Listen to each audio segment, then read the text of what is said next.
The migrant caravan that headed to the southern border of the US in April 2018 was covered by the media big time. According to the official reports, these people came mostly from Honduras, where the caravan had started, and then people from Guatemala, El Salvador, Nicaragua and Mexico joined the march. The main reasons for them to flee their home country were gang violence and poverty. When I saw the first pictures, I was shocked. But then I realized there were just too many images of women and children, which is always a sign of media manipulation and a hidden political agenda. Always. Critical thinkers like the QAnons studied the pictures closely. Too many things did not add up. Like I said in part 1, these people had to walk for 45 miles a day, each and every day for 1.5 months. But these people don't look exhausted. They're not dirty or sweaty. I mean, look at them. Their clothes are clean. Clean babies. Clean pants. They wear labels. They are well fed. These people aren't refugees. They're not poor. I traveled through Mexico, Guatemala and Honduras and I saw poverty. Believe me, these people are not poor. 45 miles a day on flip-flops? Are you kidding me? Or even barefoot? Come on, where are the blisters? And why aren't they carrying what is needed for a journey like that? Blankets, food, water. Where are the spare diapers?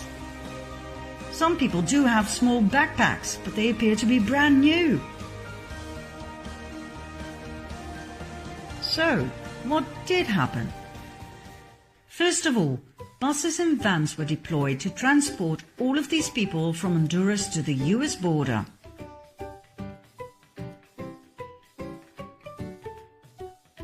Flip-flops? No problem. You only have to get out of the van occasionally for a group photo. Next, in order to get as many people as possible, you pay them. Thanks to some alert anons, this was filmed on site. Then, in order to be efficient for the media, you give the main players a colored wristband. Brilliant! Different colors have different meanings, all known to the reporters and the cameramen.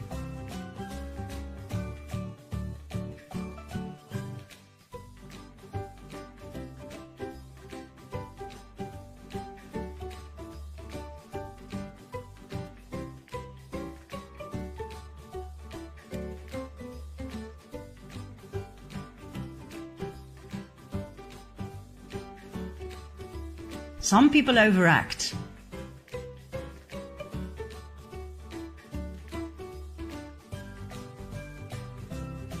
Others are really convincing and make it to the World News Report. Meet Maria Meza and her 5 children, all the way from Honduras.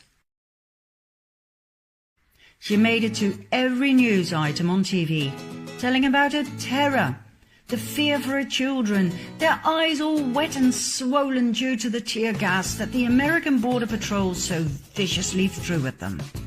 Well, Maria, there are a few flaws in your story. I've looked at every single picture of you and your beautiful girls. None of them show any signs of tear gas.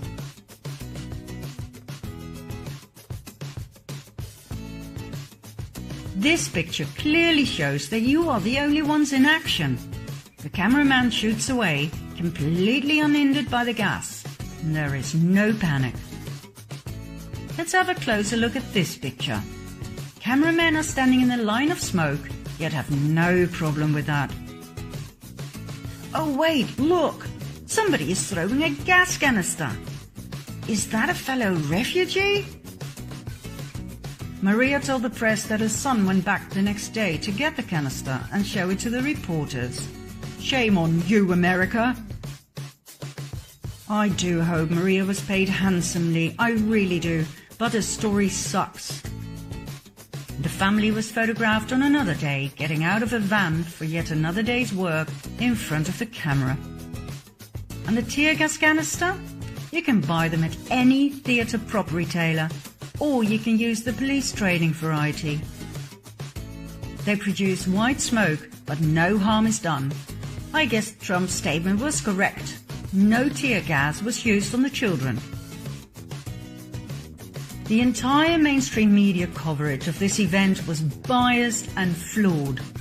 My advice to the producers: next time, pay more attention to the details, for the anons are on to you. Refugees who walk for thousands of miles do not walk like this. Or like this. They don't wear flip-flops. They don't have brand new pink buggies. They do not polish their nails. They don't wear iron shirts. Neither do they have perfect haircuts and makeup.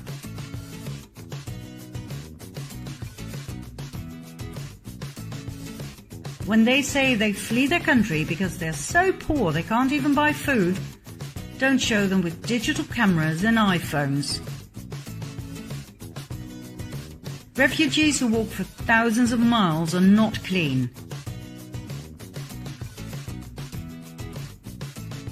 And for God's sake, pay attention to some of your supporting actors.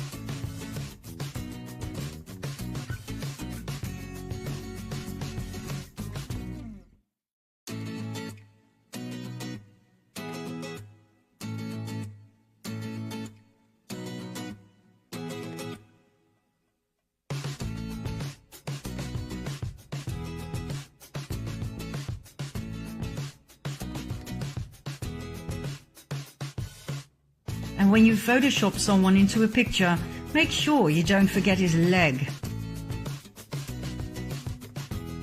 Oh, and make up your mind, will you? Do you want the shirt on or off? And what's with the Disney obsession?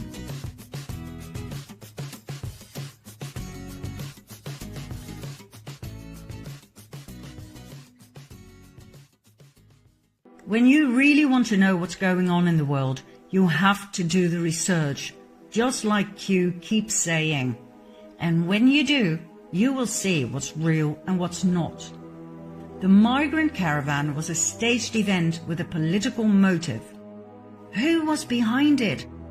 Who financed such a great event? George Soros.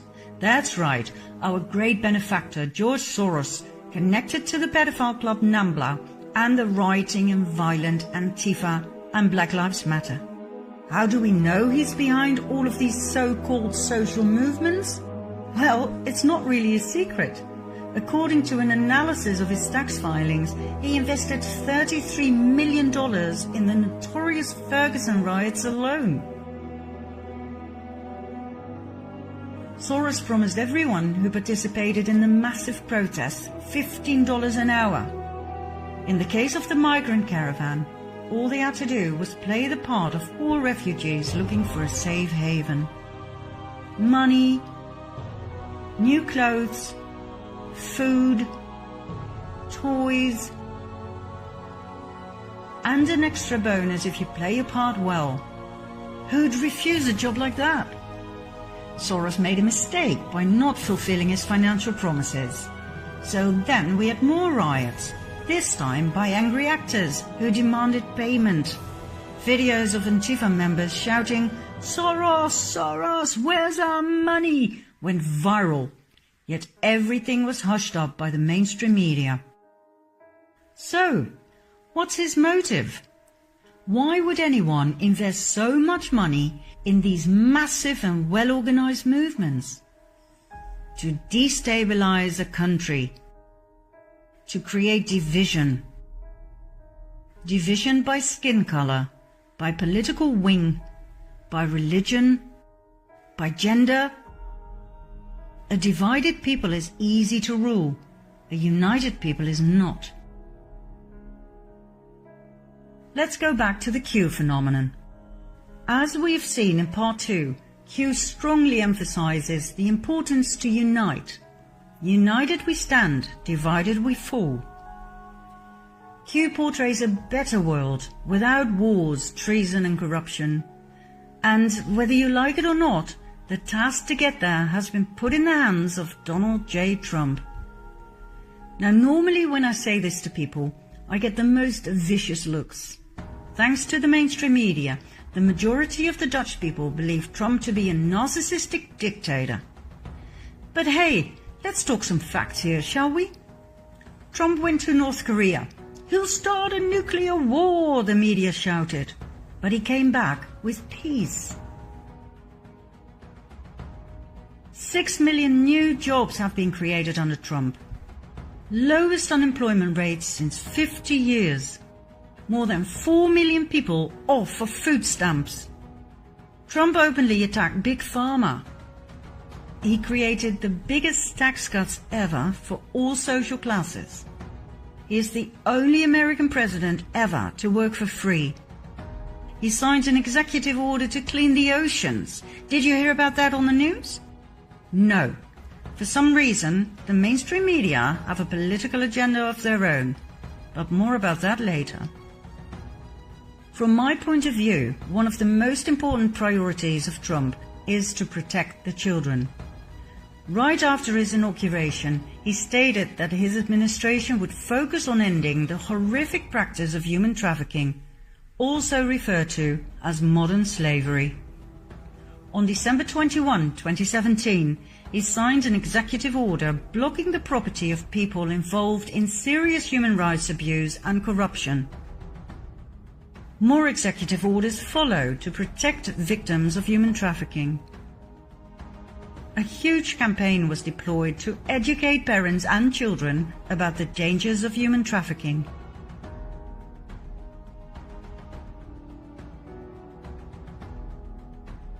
Throughout 2018 and 19, many arrests took place. Thousands of child molesters were arrested. Thousands of victims were rescued. Trump keeps emphasizing that most victims are smuggled into the country through the southern border. He shows numbers, statistics.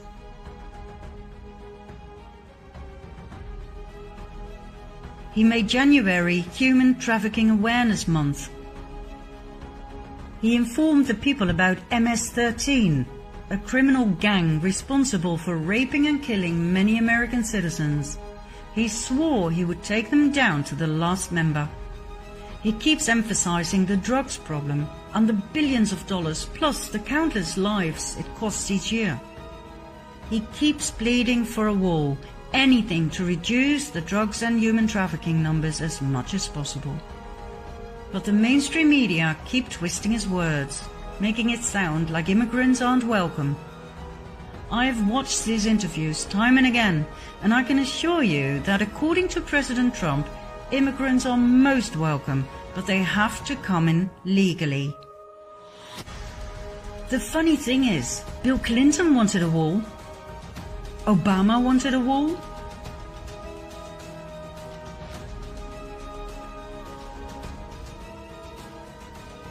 Hillary wanted a wall. They all voted for a wall when they were still in the Senate. I'm talking about the 2006 Secure Fence Act, passed by a Republican Congress and signed by President George W. Bush. It wasn't a problem back then, but now all of a sudden, Trump is an immigrant hater? The more I study the subject, the more I understand why Trump is bashing fake news. But more about that soon. Back to Trump's war against human traffickers. For years, whistleblowers at the highest levels have been stepping forward with testimonies about child trafficking for the elite.